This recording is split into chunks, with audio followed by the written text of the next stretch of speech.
R3, XRP, and Wholesale CBDC, folks. We got a fantastic update for you guys tonight. The Friday vibes are here. Hope you guys are ready to have a fantastic weekend. We just continue to plug away as we approach the end of March already. The ISO go live date has came and passed. We're not rich yet, I guess. Hey, but the Corium snapshot was last night. Maybe you participated in that. Another airdrop for XRP holders. It's funny how everybody wants to use the XRP community to get attention for their project, and so they dump us free tokens. Just another one of many perks of holding XRP. But let's get right on into it, guys. Current events, cryptocurrency, and the greatest transfer of wealth in world history. I am your host, Zach Rector. Today's date is March 24th, 2023, and it's a Friday session, so I hope you guys are having a little bit of fun out there. We're taking a look at this situation that apparently is still ongoing. China's Evergrande's onshore unit has failed to make interest payments. Or an interest payment. Investing in China implies that we assume the debts of these companies. Should we continue investing in China? Evergrande unit fails to pay interest for bond issued in 2020. So they basically just kicked the can down the road. China's Evergrande's onshore unit, Hengda Real Estate, has failed to make interest payments for its 5.8% yuan bond issued in 2020. The company says in a statement Thursday. The payment was due on March 23rd for interest accumulated during the period from September 23rd, 2020 to September 22, 2022. The issuer will proactively negotiate with bondholders to reach solutions as soon as possible, to seek to diffuse debt risk with joint efforts from all related parties for protecting creditors' legitimate rights. Now, China Evergrande will swap defaulted debt in court restructuring.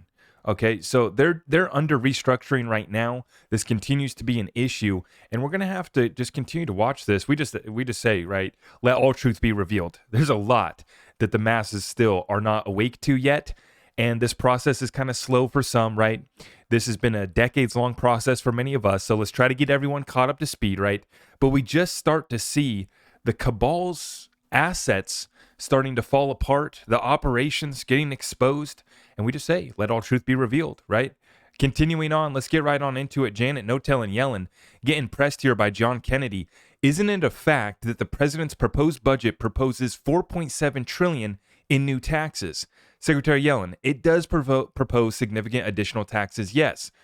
$4.7 trillion, John Kennedy asked back.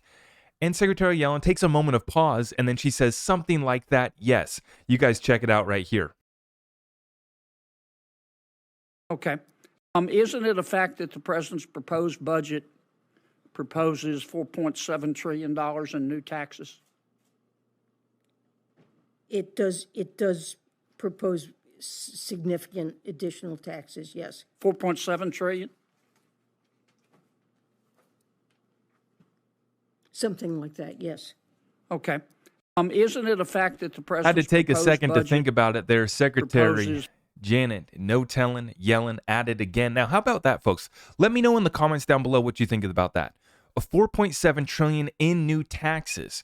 Now, I had a link. I'm not going to bring it up, but basically, California, one of the states, one of these situations here, you got to take it a state-by-state basis here in the United States of America, because some of these states are being ran so poorly. Now, in California, same thing that they're doing in Canada, basically. They have raised record level of taxes in California, but they still are running a deficit. They're still running a deficit, right? And adding to their debt. Same thing here, a new $4.7 trillion in estimated taxes for the American people. Now, they tell us that they're only going after the rich, right? The evil, rich elite, that's who they're going after. False. They're going after businesses. They're going after the American dream, the American opportunity. The middle class is about to get squeezed further. I hope you guys are prepared. Let's continue on here. Central banks this week from the Kobesi letter. European and Central Bank, 50 basis points. Swiss Central Bank, 50 basis points. Fed, 25. Bank of England, 25. Australian Central Bank, 25, along with Norway Central Bank, 25 basis points. Rate hikes. Despite worries of a banking crisis, central banks around the world said inflation is their top priority. All of these central banks said future rate hikes may be needed. You know it's bad when they broke the banking system and keep raising interest rates. Now, what's so bad? It's inflation. It's the destruction of the dollar. It's why we hold silver, gold, XRP. Some of you guys got some Bitcoin. Whatever floats your boat, we need an alternative. They are literally destroying the value of the dollar, along with squeezing the opportunity that we once had to make it. See, we once had an opportunity to start a business, work your way up the corporate ladder, work your way, for 30 years, 40 years for the same company, retire with a pension, white picket fence, have a good life, and have a nice dog. And we got nice, fat, and happy at the barbecue. America had that opportunity, right? I make a joke about it. It's gone. It's being wiped out. We can't afford to put steak on the barbecue anymore here in the United States. Are you kidding me? 25, 30 bucks a pound for a good beef steak? We can't afford that anymore. Now, the situation's getting so bad that they have to continue to raise interest rates, but I argue that it's not going to be enough to slow down inflation, and we're still going to get squeezed out for the remainder of this year. It's just a matter of the trillion-dollar question is, when is the Fed going to actually pivot? Now, we see today we have Treasury Secretary Janet Yellen convenes U.S. financial regulators for an unscheduled meeting. An emergency meeting that is closed off to the press is underway here today with Janet Yellen. Okay? 4.7 trillion in new taxes for the American people, and then we have a emergency meeting taking place today. Now we look at the collapses of the banks on Fridays, of all days of the week. When we look through history and we look through the last couple weeks, right, these things have really started on Friday into the weekend. These things get settled up, and they try to close the deals and get them settled up and saved before the markets open Monday night in China. That's where we're at, right? And so we saw that a $100 billion backstop had to be provided for UBS to buy out Credit Suisse last week. The week before was Silicon Valley Bank. This week, now Deutsche Bank. The credit default swaps are going through the roof. On many other major banks, they are as well. The contagion continues to spread. Emergency meetings underway. But we look, who's going to be the bank this Friday? Bessie Letter shares this. Collapse of large banks on Fridays. On Friday, May 14, 2008, we had Bear Stearns hit by liquidity crisis. Friday, September 12, 2008, last trading day before Lehman Brothers declares bankruptcy. Friday, September 26, 2008, Washington Mutual seized by regulators, marking largest bank collapse in U.S. history. Now, folks, remember, look right here. This is 3 days, 3 major bank collapses just in 2008. So we're just getting started. This started in March of 2008, and you see we got September 26th, September 12th, okay? So we're going to be in this thing. We're going to be in this storm for the rest of this year, guaranteed.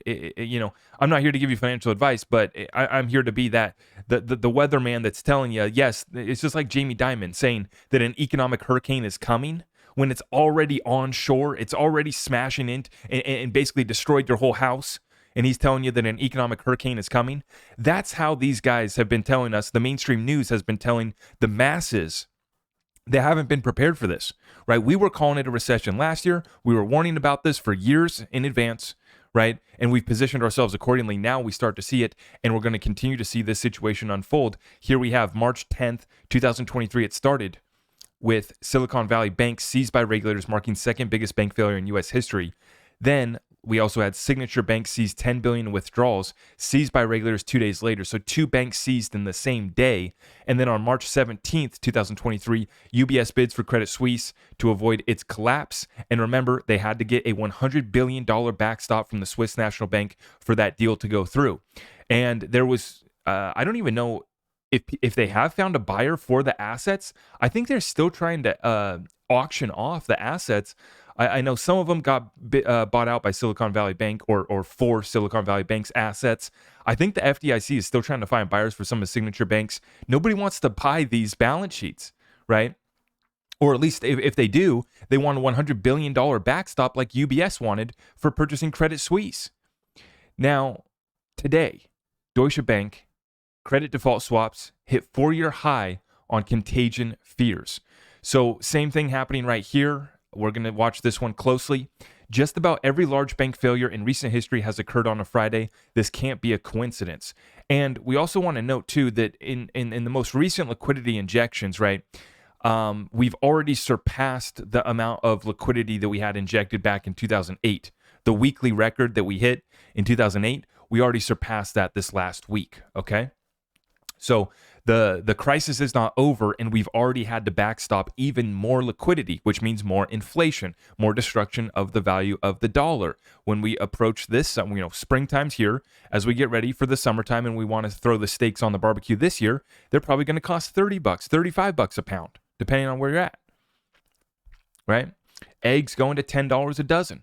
You guys see it. Pumping the eggs like a meme stock. Now, Gold Telegraph reports this. Foreign central banks liquidated treasury holdings at the fastest clip in 9 years in the week through March 2020. You don't say. Now, we covered it. Saudi Arabia, we covered it. China, 100 billion dumped in Q4 2022. And now we have it confirmed that foreign central banks have liquidated treasury holdings at the fastest rate in 9 years this last week. Right. So the Fed, I'm about to show you, their balance sheet has been added to. They've had to add back the assets that they were trying to offload. They were trying to get rid of these treasuries, these mortgage-backed securities, these corporate bonds that they've opened up, and now they can invest in the corporate bonds. So this is the problem. Nobody wants it.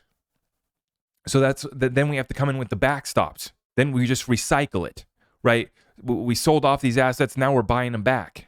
And now you're seeing our foreign central banks liquidating these assets at the fastest rate in 9 years. Our partners, Saudi Arabia, they're supposed to be our friends, dumping them at the fastest rate in 7 years. So we're just going to continue to watch this one unfold. We've been over this and we've just been saying, who's going to buy these assets? Well, the Feds had to buy them back. Charlie Bolello shares this. The Fed put is back with assets on their balance sheet increasing. The Fed put is back with assets on their balance sheet increasing $392 billion over the last 2 weeks, the largest 2-week spike higher since April 2020. Thus, over 60% of the quantitative tightening since last April has been undone in just 2 weeks. So all of the quantitative tightening, offloading these assets on their balance sheet, all of that quantitative tightening that had taken place since last April has been undone in just 2 weeks. We add nearly $400 billion back to the balance sheet. Now let's get right on into our precious metals and why we've been stacking up hard assets, hard currencies. Silver Eagle's now up to an average of about 60% premium to spot. Almost impossible to source them for less than $36 an ounce. Now, right here, I got 1 ounce buffalo heads. I paid about $25, maybe with the premiums, I think maybe 27. Well under $30 an ounce though. But now you're starting to see some products, some exchanges having to sell off here $36 an ounce for Eagles. Physical demand is on fire and dealers are running out of stock, hearing that U.S. Mint is actively trying to source overseas due to shortages in the United States. Hashtag Silver Squeeze. Silver Santa shares this. Be ready, silver plus 110% from here. Guys, I'm not here to give you financial advice. Let's take a look at this guy's chart, though. Let's take a look at this. Definitely gets me a little excited to see this type of move. $23 price of silver right now, making that move up towards 50. Now, we covered it last night. If you look at historically the gold to silver ratio, silver should be at $65 per ounce right now. Now, the same setup is in all of the precious metals and all of these resources that the world actually needs. Same thing here with copper. The amount needed to achieve net zero. Remember, I've been telling you guys this was same thing with silver. The amount needed to achieve net zero over the next 27 years is twice as much copper will need to be produced than has ever been over the last 3,000 years. Twice as much copper will need to be produced than has ever been over the last 3,000 years of copper being used, the industrial metal right here. Now, I am going to be beginning to look on how I can get exposure to some of these resources, whether I need to stack up copper coins. I'm just so unfamiliar, and I'm kind of a noob when it comes to precious metals. I've only been stacking the silver for about a year, but I've been stacking that like a madman, and I'm looking on how do I get some exposure.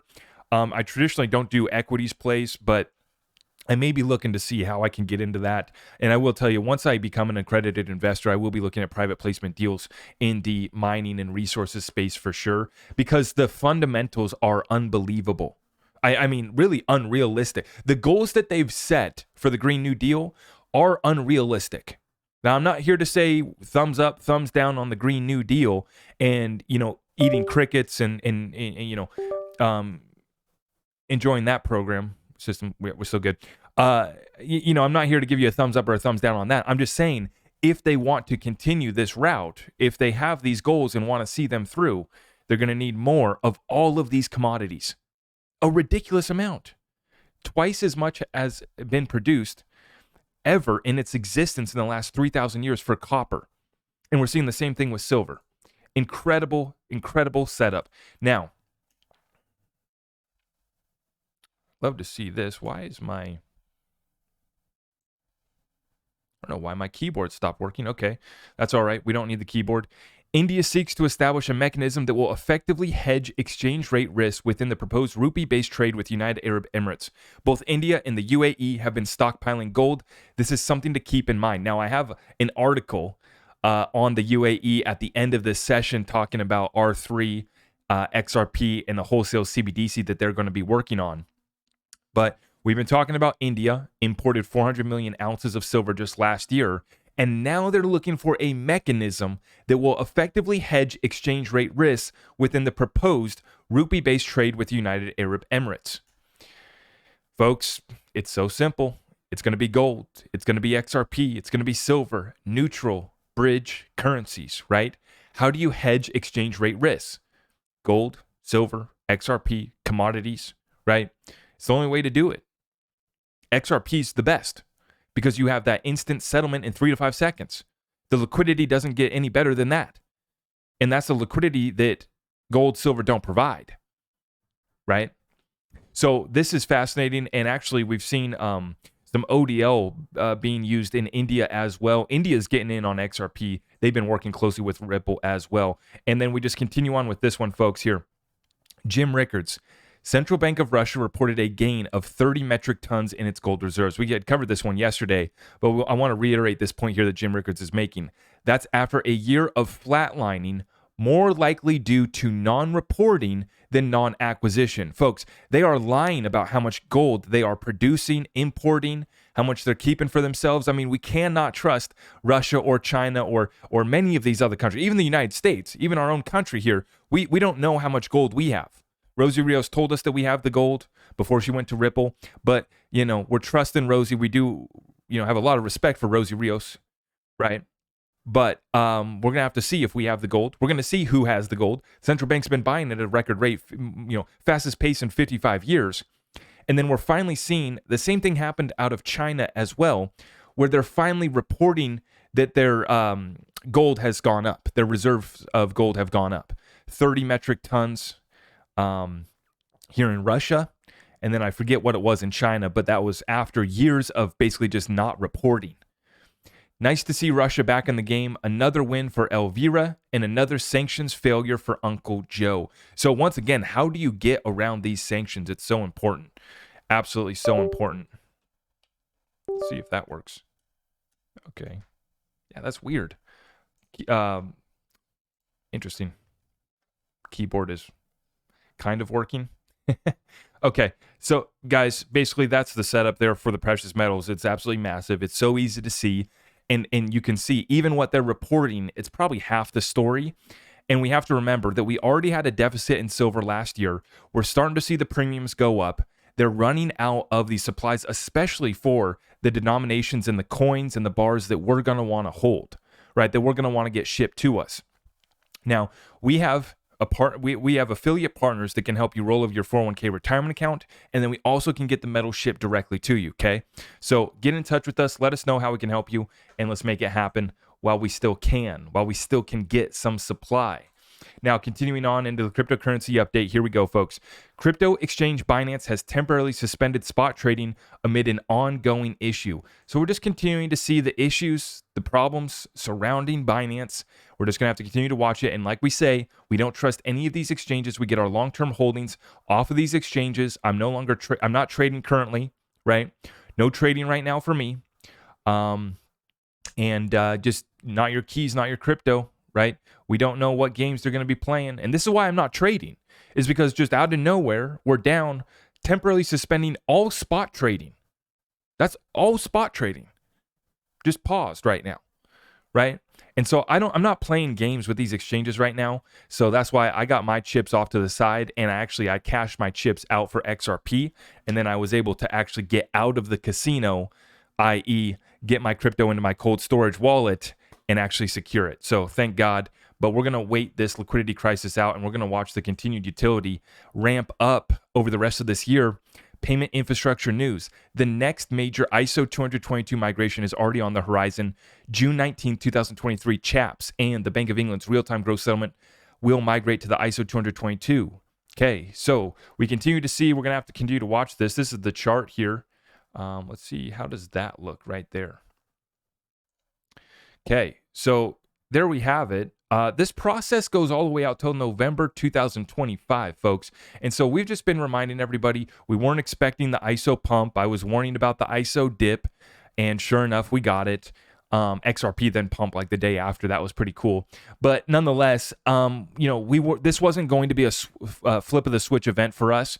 But I do believe that there are going to be multiple flip of the switch events. Now, these are kind of smaller. They're ramping up, but just remain patient, right?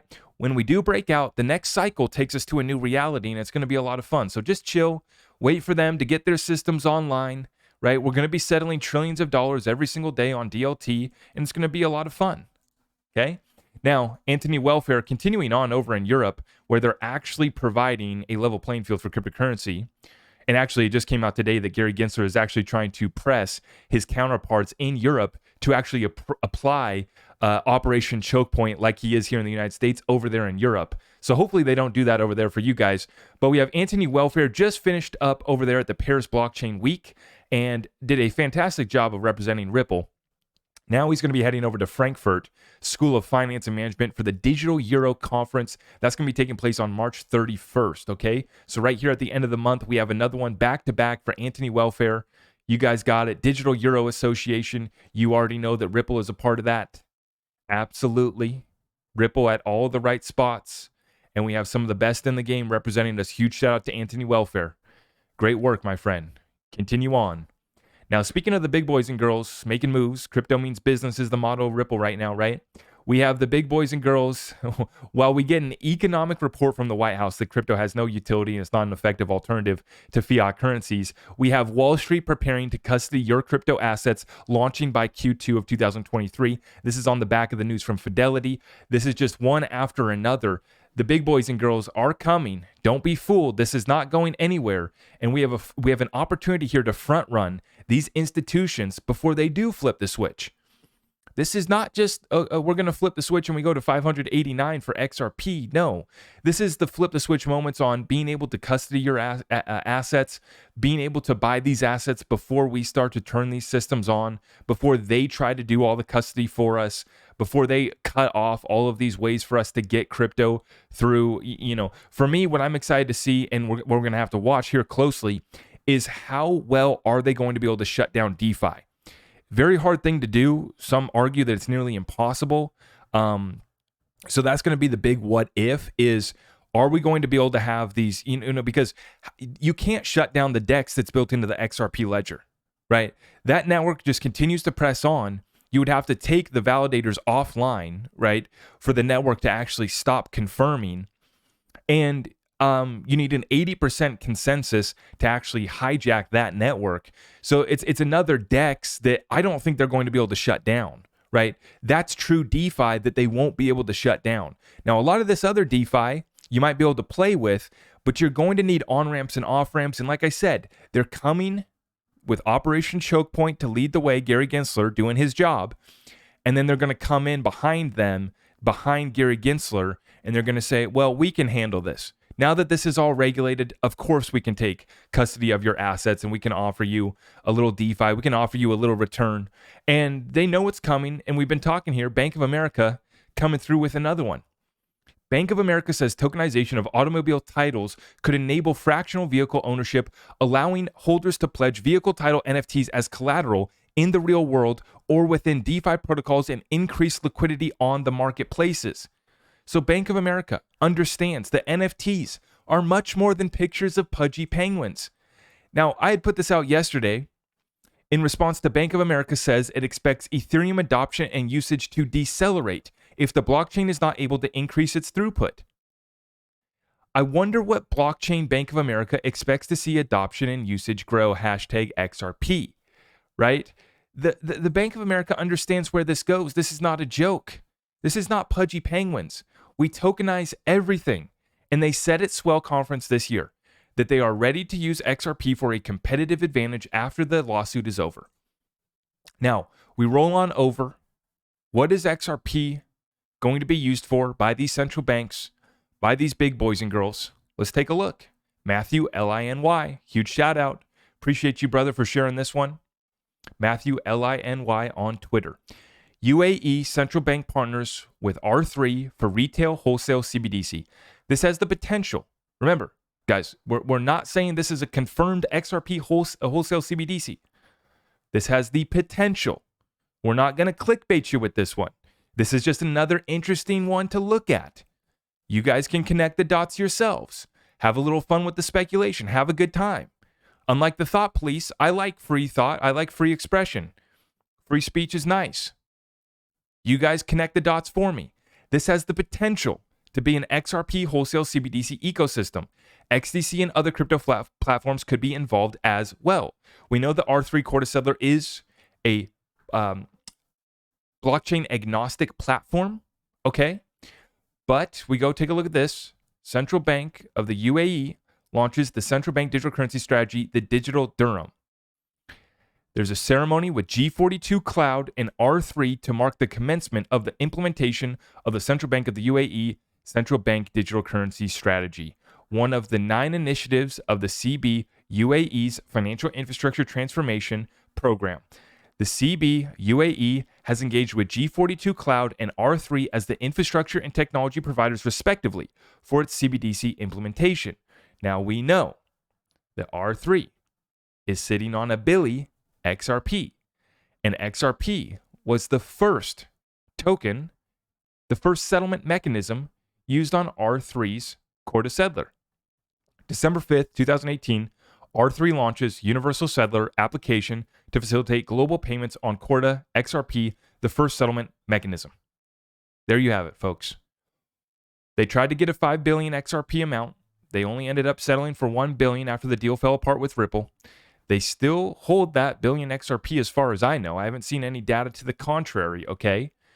But we see R3. It's all of the people, all the institutions that partnered up with Ripple, that ran tests with Ripple. We just talked yesterday how ACI Worldwide ran a successful test with XRP. Not a failure. Not Bank of America saying that Ethereum adoption and usage is going to decelerate. No, successful tests by ACI Worldwide, an institution that settles $14 trillion daily, twice the volume of Swift daily. So, folks, quadrillions per year.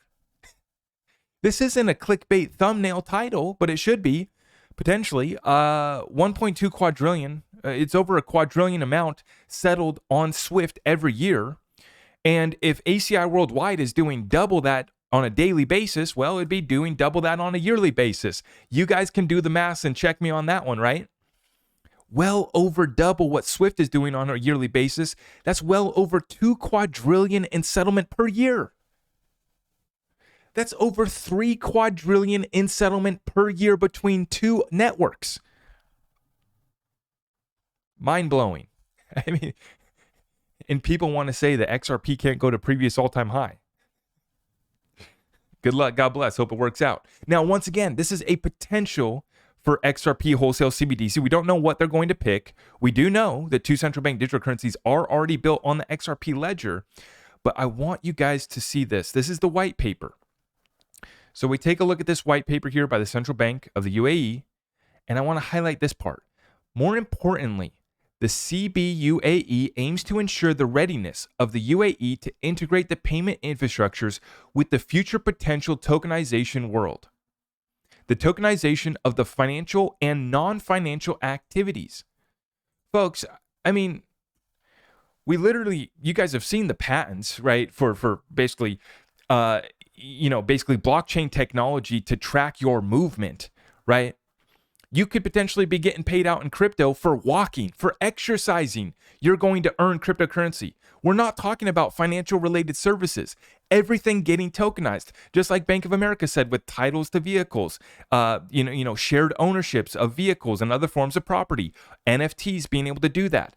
We're talking about the internet of value that Ripple keeps on addressing, keeps on bringing this back to a frictionless economy, a new internet of value. It's going to be exponentially growing year after year from here on out because we know that they're updating the messaging standard, and we know that all these countries, what did we cover from India and the UAE? They're looking to hedge their currency rate exchange risk. How do you do that? Hard assets, hard commodities, and then neutral bridge currencies like XRP, DLT technology. Now, when you combine DLT technology with the reserve currency status characteristics like XRP has, you have the secret sauce. You have the secret sauce to survive the liquidity debt and the currency crisis, and to be a part of tokenizing the whole world, not just financial, but non-financial activities as well. Now, it's funny, I asked the question on Twitter here today. I asked, what's a realistic price for XRP? And I get answers all the way from $3 to $6, all the way up to Baba Cugs, commenting $5.89 plus, right? But we have to ask the question, I think, and look at it this way: how much can the US dollar be devalued, right? It can be devalued all the way to zero till they have to do the inevitable, which is going to be a currency reset, a debt reset, restructuring, revaluing, okay? And then this liquidity crisis is only going to continue until we address those first two issues. So once again, I'm listening to spaces that have been going on for weeks. Nobody's mentioned XRP. Nobody's mentioned the fact that Ripple's in the SEC lawsuit. We're talking about spaces about, is Bitcoin this? Is Bitcoin that? We allow the Bitcoin maxis to continue telling us stories about how they bought Bitcoin at $3. And they're the smartest guys ever because they got in early on Bitcoin and they have a little bit of money, and they're the smartest guys in the room because they bought Bitcoin at $3, I guess, which is great, right? But nobody's talking about XRP Ripple, the solution to the liquidity, currency, and debt crisis. And I think that people are greatly mistaken and naive to how much XRP is actually going to be available. Everybody's doing calculations, doing market cap calculations, which do not apply to a liquidity value, a liquidity token, a liquidity utility. Market cap does not apply, right? But we still have people doing market cap calculations. We still have people doing market cap calculations with 100 billion circulating supply. There will never be 100 billion XRP in existence ever again. Over 10 million has already been burned, and people are still doing calculations with 100 billion XRP. But then people, and none of us know, this is the $1 trillion question, the elephant in the room, is who has done the pre-allocation deals to get XRP supply. Because it's just like you guys are seeing, what we're talking about with silver, right? The premiums on silver eagles, $36 an ounce. These institutions, me and you, we're going to be having to be paying a premium to get XRP, right? If we even can. I'm really looking at this situation, and I think that people are gravely misunderstanding and miscalculating how much XRP is going to be available. But once again, we're going to continue to press on, and I am actually going to be asking Wifey for permission to run a Twitter space here tonight. So make sure you follow us over on Twitter. We might be doing a Friday Twitter spaces after this airs, okay? So feel free to come on and join us in the Twitter space. It'll be starting up right now. And then also, please, on the way out, let's smash the thumbs up, drop a comment on down below, and then you can head on over to my website to get tapped into our Discord community to get yourself your crypto, your wallets, and also get your precious metals while you can. It's an interesting dynamic and setup here, how we're coming into a supply shock moment, supply shock event for gold, silver, and XRP and other commodities. But here's the beautiful part. The systemically important assets, gold, silver, XRP, they're commodities, but they're also currencies, neutral currencies. That's what the world needs. That's the solution to all of our problems. All these wars could be over tomorrow. But we know the powers that be don't want to let that happen. They don't want to let their power slip away. The only way that they maintain it is going to be gold, silver, XRP, the real assets, the real commodities. You guys saw that chart, commodities to equities ratio. We're about to see a flood back into commodities. This run-up is going to be absolutely massive. I don't do predictions. I don't give financial advice. The estimates that I'm seeing are 50, 60. Silver should be at $65 per ounce. That'd be a 3x for me. I mean, I guess 2x because I paid a premium. Let's $27. Let's round up the cost of my gas to go into my actual dealer. $30 an ounce, doubling up to 60. Okay, that's fine. That's fun. But I think that we're talking about a reality where the dollar gets reset inevitably. So it's not a matter of, will XRP go to 589? It's at what price of XRP will they have to reset the dollar, right? Inflation's going to get to a point where at $50 XRP, we're going to have to reset it. At $589 XRP, we're going to have to reset it. At $10,000 XRP, we're going to have to reset it. At $1 million Bitcoin, we're going to have to reset it. Now, as ridiculous as I think that it is to suggest that Bitcoin could go to $1 million, especially soon, because we're not in a hyperinflationary stage yet. Inflation's bad, but we're not at hyperinflation yet. The CPI lie is definitely misguiding everyone. We're probably at least double the CPI lie, but we're not at hyperinflation. So it's unlikely, in my opinion, that we go to $1 million Bitcoin anytime soon, right? Or $10,000 XRP soon. But I don't rule that out. That's not impossible, right? They were using $1 trillion notes to go to the grocery store in Zimbabwe. And I don't think that it gets to that point. I think that they have to reset it before it gets there. They have to restructure the debt before it gets there. That might be at $5 XRP. It might be at $50 XRP. The situation in the dollar, the currency and the debt need to be reset and restructured now. But I thought that they were going to reset this thing years ago. Here we are 2 years later in the SEC lawsuit. Here we are 2 years later into the Biden administration and that joke of a show that we're watching on the world stage as Biden gets ushered around. He's in Canada today. And everywhere he goes, they're like, making sure he doesn't follow. I'm going to hold back my comments. The setup's simple for me, folks. We have central banks buying more gold than they have in 55 years since the last time they reset the currency. They're meeting with Ripple more so than any other cryptocurrency project. And for us, there's an opportunity. They're squeezing us out and they're cutting off our ability to get gold, silver, and XRP. We're coming into a moment, an inflection point where we have a supply shock for all of the systemically important assets that are going to run the new financial system. I hope you guys are tapped in. It's all over at my website, ZachRector.com. Let's make sure we smash that thumbs up on the way out. And I will see you guys in the Twitter space. Let's head on over. God bless you all. Thank you so much.